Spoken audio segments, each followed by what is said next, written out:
Sejumlah tenaga pendidik tingkat sekolah dasar dan sekolah menengah pertama mengikuti sosialisasi pemahaman tentang vaksinasi yang telah disiapkan oleh pemerintah untuk tenaga pendidik di Tanjung Pinang. Sosialisasi vaksin ini dilakukan pasca penolakan suntik vaksin COVID-19 yang dilakukan oleh puluhan tenaga pendidik. Diketahui sebanyak 52 orang tenaga pendidik menolak divaksin melalui surat pernyataan penolakan untuk divaksinasi dengan berbagai macam dalih atau alasan tertentu, salah satunya dengan dalil sudut pandang agama, yakni mempertimbangkan kandungan vaksin AstraZeneca yang disebut mengandung unsur hewani yang diharamkan oleh agama.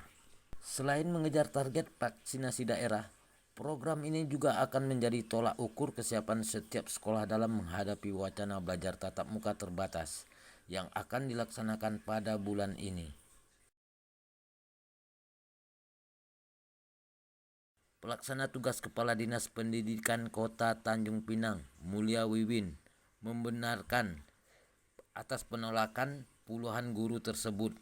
Dirinya menyayangkan atas penolakan dari sejumlah tenaga pendidik. Hal ini diduga akibat belum memahami mungkin ya manfaat dari vaksin, sehingga mereka membuat surat pernyataan memberikan penolakan. Tapi penolakan yang mereka lakukan itu menurut saya tidak berdasar. Kenapa? Karena persyaratan orang untuk tidak melakukan vaksin itu kan salah satunya adalah mereka yang memang mempunyai riwayat kesehatan yang mungkin tidak boleh divaksin. Tapi kenyataannya mereka ini menolak, mungkin tidak tahu saya apa sebabnya. Sehingga saya merasa sebagai kapasitas saya sebagai kepala PLT Kepala Dinas, maka saya harus mengundang orang-orang yang berkompeten untuk menjelaskan itu dari kacamata kesehatan maupun dari segi sudut pandang agama.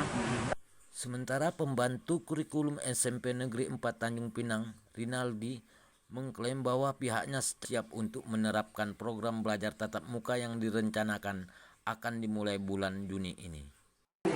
SMP 4 rata-rata sudah mengikuti vaksin dan ada sebagian karena kondisi kesehatan dan ada rekom dari pihak dokter memang dia tidak boleh divaksin. Artinya kalau dari penolakan dari guru kita nggak ada gitu Pak ya? Untuk penolakan Untuk vaksin ini nggak ada Pak ya? Untuk menolak sih dalam secara normal tidak ada, cuma secara medis mereka yang mengalami sakit Ada berapa orang ya kondisi yang sakit. Yang sakit itu sekitar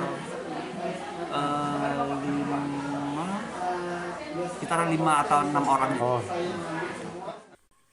Selain 52 orang tenaga pendidik yang menolak melalui surat pernyataan, terdapat juga 300 orang yang berhalangan mendapat vaksin dengan alasan kondisi kesehatan tidak mendukung. Kemudian terdapat 306 orang yang tidak hadir pada kegiatan vaksinasi tanpa keterangan yang jelas.